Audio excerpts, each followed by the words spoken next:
Hello friends, welcome to our channel.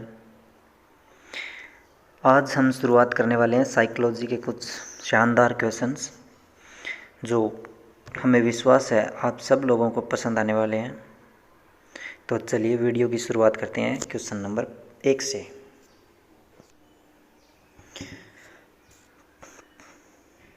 Question number 1 है, विधायकता की मूल प्रवृत्ति किस अवस्था में विकसित होती है? ऑप्शन 1 है शिशु अवस्था में, दूसरा ऑप्शन है किशोरावस्था, तीसरा युवा अवस्था या फिर चौथा ऑप्शन है बाल्यावस्था।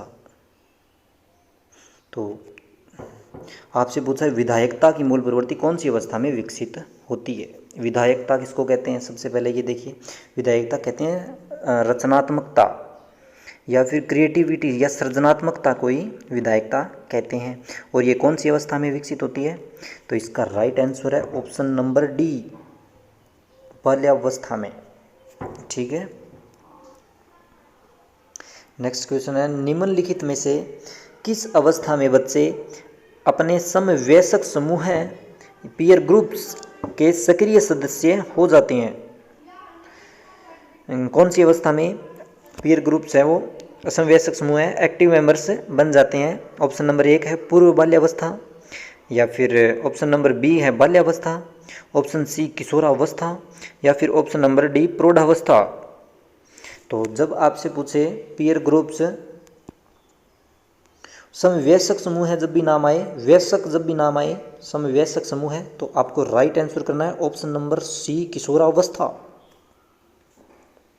ठीक है, नेक्स्ट क्वेश्चन देखिए, क्वेश्चन नंबर 3, एरिक्सन के अनुसार पहचान बनाम भूमिका संभ्रांति प्राय देखी जाती है?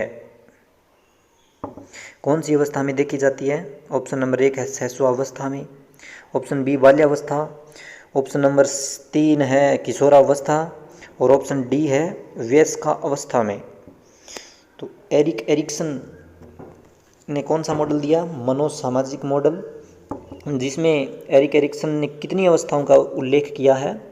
8 अवस्थाओं का उल्लेख इन्होंने किया है। 8 अवस्थाओं में से आपसे कौन सी पूछी है? पहचान बनाम भूमिका संभ्रांति, आइडेंटिटी वर्सेस रोल कन्फ्यूजन। और ये कौन सी अवस्था में होता है? ये होता है किशोरावस्था में। राइट आंसर है ऑप्शन नंबर सी। नेक्स्ट देखिए, 4 नंबर क्वेश्चन, व्यक्तित्व मनोदैहिक व्यवस्थाओं का वह गत्यात्मक संगठन है जो वातावरण के साथ अपूर्व समायोजन का निर्धारण करता है। व्यक्तित्व की परिभाषा दी है, ये व्यक्तित्व टॉपिक से है और डेफिनेशन है सबसे इम्पोर्टेंट व्यक्तित्व टॉपिक से। और इसका आंसर आप लोगों को बताना है। ऑप्शन नंबर ए है Allport, option B Adler, option C Erikson या फिर ऑप्शन नंबर डी वुडवर्थ। तो ये डेफिनेशन दी है आलपोर्ट ने, ऑप्शन नंबर ए राइट आंसर। नेक्स्ट क्वेश्चन देखिए, क्वेश्चन नंबर 5, निम्न में से किसका निश्चय केवल आनुवंशिकता के आधार पर होता है? जो नीचे 4 चीज़ें दी गई है, इनमें से किसका निश्चय केवल आनुवंशिकता से होता है, ये आप लोगों को बताना है। ऑप्शन 1 है बुद्धि, ऑप्शन बी लिंग या व्यक्तित्व या फिर ऊंचाई। आपको बताना है केवल आनुवंशिकता के आधार पर। तो इसका राइट आंसर होगा ऑप्शन नंबर बी लिंग। बाकी ऑप्शन नंबर ए बुद्धि, इसमें वातावरण का योगदान होता है। ऑप्शन नंबर वातावरण की महत्वपूर्ण भूमिका होती है। ऑप्शन नंबर डी है ऊंचाई हाइट, इसमें भी वातावरण का रोल होता है। जबकि लिंग ये केवल आनुवंशिकता से प्रभावित होता है।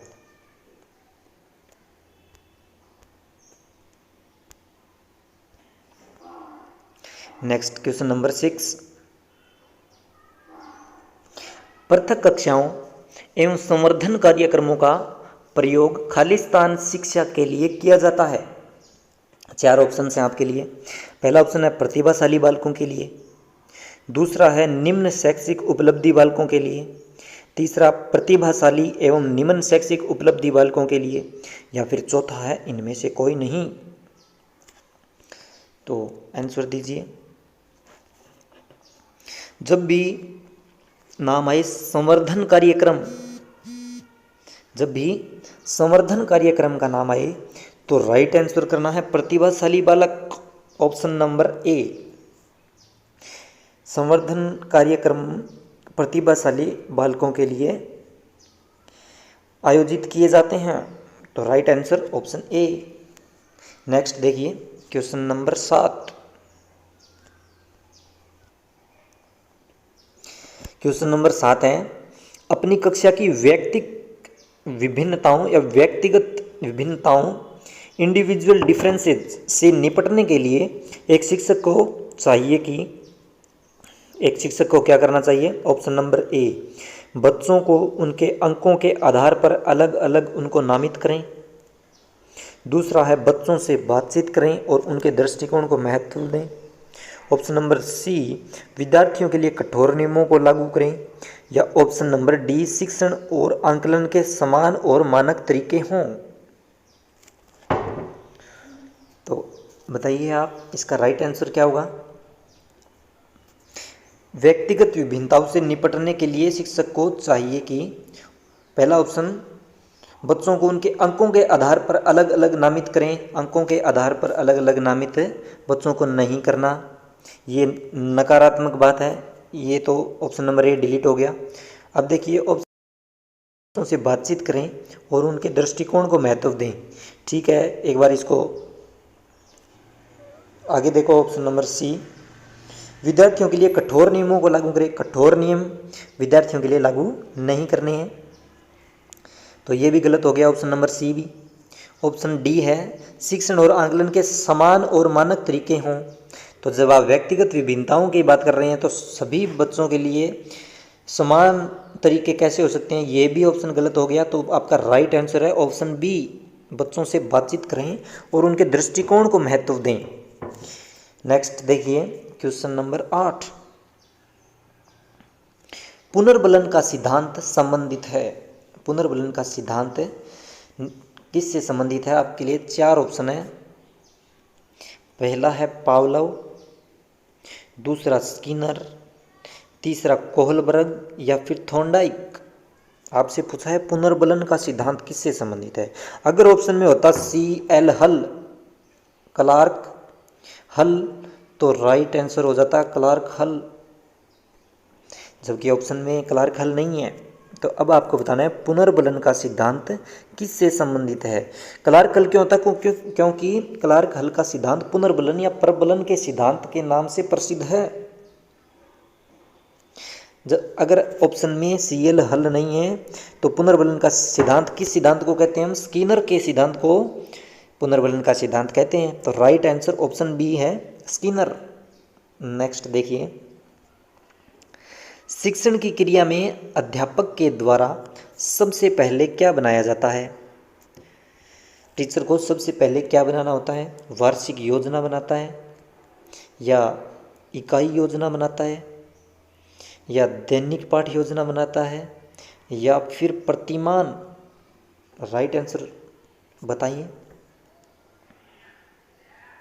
अधिकतर बच्चे यही बताने वाले हैं, ऑप्शन नंबर बी, इकाई योजना। नहीं सॉरी, ज़्यादातर लोग ऑप्शन नंबर सी, दैनिक पाठ योजना बताने वाले हैं, जबकि इसका राइट आंसर है ऑप्शन नंबर ए, वार्षिक योजना। कैसे? देखिए, पाठ योजना कहाँ से ली गई है? पाठ योजना गेस्टाल्टवादियों की देन है, और गेस्टाल्टवादी एज ए होल को महत्व देते हैं। तो सबसे पहले बनेगी वार्षिक योजना, पूरे वर्ष की योजना, उसके बाद इकाई योजना और फिर दैनिक पाठ योजना बनेगी। तो इसका राइट आंसर हो गया ऑप्शन नंबर ए, वार्षिक योजना। नेक्स्ट देखिए क्वेश्चन नंबर 10, CCE से मूल्यांकन से प्रश्न है आप लोगों के लिए। सतत एवं व्यापक मूल्यांकन का प्रमुख उद्देश्य होता है। सतत और व्यापक मूल्यांकन का प्रमुख उद्देश्य क्या होता है? पहला ऑप्शन है गुणात्मक, ऑप्शन बी निदानात्मक, ऑप्शन नंबर सी परिमाणात्मक, या फिर ऑप्शन डी इनमें से सभी। तो सतत और व्यापक मूल्यांकन का मुख्य उद्देश्य क्या होता है? Right answer option number D, इनमें से सभी। CCE का उद्देश्य गुणात्मक भी होता है, निदानात्मक भी होता है और परिमाणात्मक भी होता है। तो राइट आंसर है इनमें से सभी। नेक्स्ट क्वेश्चन नंबर 11, ये क्रियात्मक अनुसंधान से संबंधित क्वेश्चन और आपको राइट आंसर बताना है। देखिए, क्रियात्मक अनुसंधान या एक्शन रिसर्च के संबंध में कौन सा कथन सही नहीं है? जो सही नहीं है वो बताना है, यानी कि 3 सही है और 1 गलत है। जो गलत है वो आपको बताना है। तो पहला ऑप्शन है यह अध्यापक एवं शिक्षा से संबंधित व्यक्तियों के द्वारा किया जाता है। ठीक है। ऑप्शन नंबर बी है यह किसी विशिष्ट समाधान के लिए किया जाता है। चलो ठीक है। ऑप्शन सी, व्यापक स्तर पर निर्णय लेने के लिए सूचना संकलन का कार्य इसमें किया जाता है। या फिर स्थानीय स्तर पर रोजमर्रा की समस्याओं के समाधान के लिए क्रियात्मक अनुसंधान एक्शन रिसर्च किया जाता है। तो इसमें से गलत ऑप्शन कौन सा है क्रियात्मक अनुसंधान के संबंध में? आप बताइए। पहला ऑप्शन है अध्यापक और शिक्षा से संबंधित व्यक्तियों के द्वारा किया जाता है। राइट बात है, बिल्कुल सही बात है क्रियात्मक अनुसंधान के बारे में। ऑप्शन बी, यह किसी विशिष्ट समाधान के लिए किया जाता है। चलो ठीक है। ऑप्शन सी है व्यापक स्तर पर निर्णय लेने के लिए किया जाता है। व्यापक स्तर पर निर्णय लेने के लिए एक्शन रिसर्च नहीं किया जाता। तो राइट आंसर हो गया ऑप्शन नंबर सी। जबकि डी है वो भी एक्शन रिसर्च के बारे में सत्य कथन है। स्थानीय स्तर पर रोजमर्रा की समस्याओं के समाधान के लिए एक्शन रिसर्च किया जाता है। डी भी एक्शन रिसर्च के बारे में सही बात है, ए भी सही बात है और बी भी सही बात है। तो इसमें से गलत बात आपको बतानी थी। तो राइट आंसर हो गया option number C. Okay, next देखिए क्वेश्चन नंबर 12, निःशुल्क एवं अनिवार्य शिक्षा अधिकार अधिनियम 2009 राइट टू एजुकेशन RTE 2009 के अंतर्गत किसी भी अध्यापक को निम्न में से किस कार्य के लिए नहीं लगाया जा सकता? नहीं लगाया जा सकता है, ये बताना है आपको। यानी कि 3 में लगाया जा सकता है और 1 में नहीं लगाया जा सकता। तो जिसमें नहीं लगाया जा सकता वो आपको चूज करना है। पहला ऑप्शन है 10 वर्ष पश्चात होने वाली जनगणना में, आपदा राहत कार्य में, चुनाव संबंधी कार्य में, या फिर प्लस पोलियो कार्यक्रम में।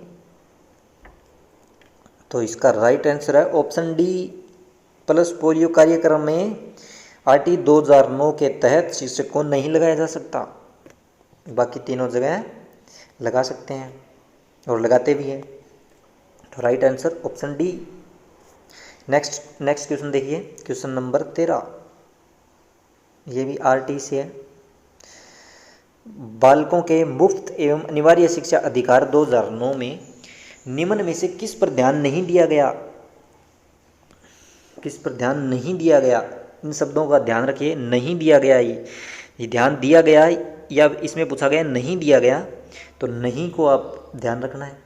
नहीं पूछा है, नहीं दिया गया, मतलब 3 बातें हैं वो RT 2009 के पक्ष में है और एक बात है जो RT 2009 में उसका जिक्र नहीं है, वो आपको बतानी है। पहला ऑप्शन है अध्यापकों को प्रशिक्षण की सुविधा प्रदान करना, अध्यापकों को ट्रेनिंग प्रदान करना। ये RT 2009 में है, जी है। दूसरा ऑप्शन घुमंतु बालकों के प्रवेश को सुनिश्चित करना, एकेडमिक कैलेंडर को निर्धारित करना, और चौथा ऑप्शन है 14 वर्ष के पश्चात शिक्षा की व्यवस्था करना। तो इनमें से कौन सी बात का जिक्र RT 2009 में नहीं है? टीचर्स को ट्रेनिंग प्रदान करना है, गुमंतु बालकों को प्रवेश को सुनिश्चित करना भी अध्यापकों की जिम्मेवारी है। इसका जिक्र भी RT 2009 में किया गया है। ऑप्शन सी है एकेडमिक कैलेंडर को निर्धारित करना, ये भी टीचर्स को ही करना है। और ऑप्शन डी है 14 वर्ष के पश्चात की शिक्षा, 14 वर्ष के पश्चात की शिक्षा का जिक्र RTE 2009 में नहीं है। तो इसका राइट आंसर हो गया ऑप्शन नंबर डी। नेक्स्ट देखिए क्वेश्चन 14, जीन पियाजे। शानदार क्वेश्चन आपके लिए और हम आशा करते हैं आप इसका आंसर सही बताएंगे। देखिए क्वेश्चन नंबर 14, जीन पियाजे अनुमोदन करते हैं कि प्री ऑपरेशनल अवस्था में बच्चे याद रखने में असमर्थ होते हैं।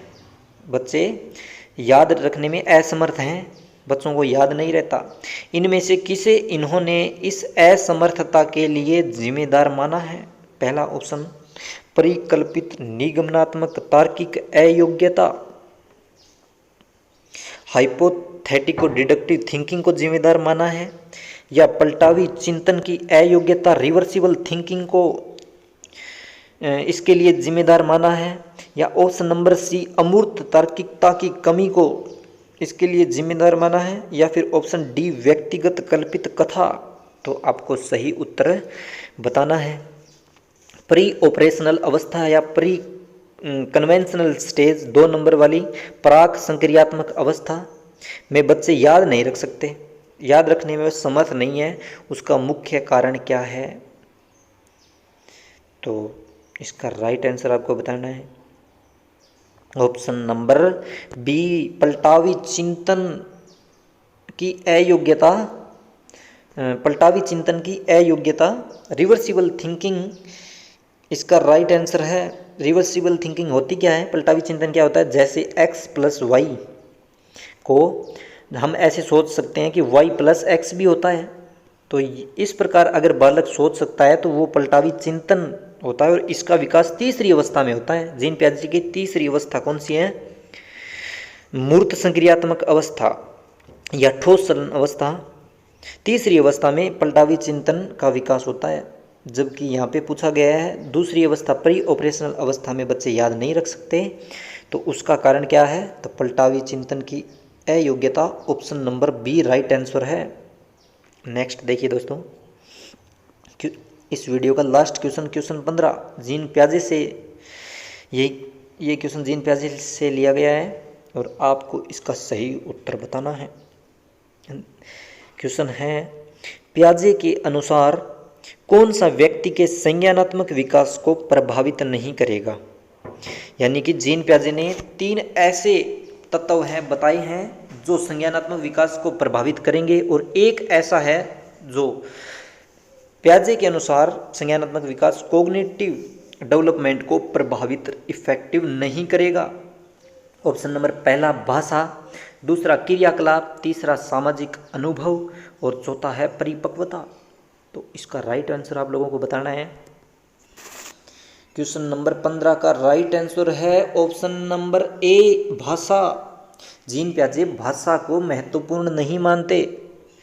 विकास में जीन पियाजे भाषा को महत्वपूर्ण नहीं मानते, जबकि वाइगोत्स्की भाषा को महत्वपूर्ण मानते हैं। तो इसका राइट आंसर हो गया भाषा। जीन पियाजे भाषा को संज्ञानात्मक विकास में महत्वपूर्ण नहीं मानते। क्रियाकलाप, सामाजिक अनुभव और परिपक्वता तीनों को महत्वपूर्ण मानते हैं। ठीक है, धन्यवाद।